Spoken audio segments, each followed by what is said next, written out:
How do you know that children books really teach values? I love children books, but being in a bookstore is overwhelming. Good books teach us something, but only if the message sinks in. And how does it sink in? We learn from experience. Yeah, not when someone just tells us something. We have to experience it and then we learn.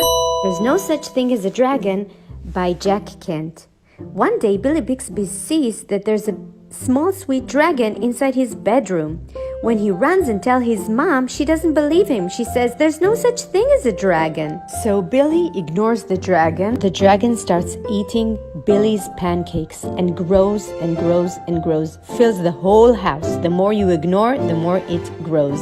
The dragon runs after a bakery car and rips out the house. Only when Billy Bixby gives attention to the dragon becomes smaller again. Why did it have to go so big? What's the message of this book? When you ignore something significant, it becomes bigger and bigger. Or that parents aren't always right. Or that the dragon is something wild inside us and that we have to give it space too. Children will decide what resonates with them. Read them books with a good story and a lot of opportunities of messages. What books don't we recommend?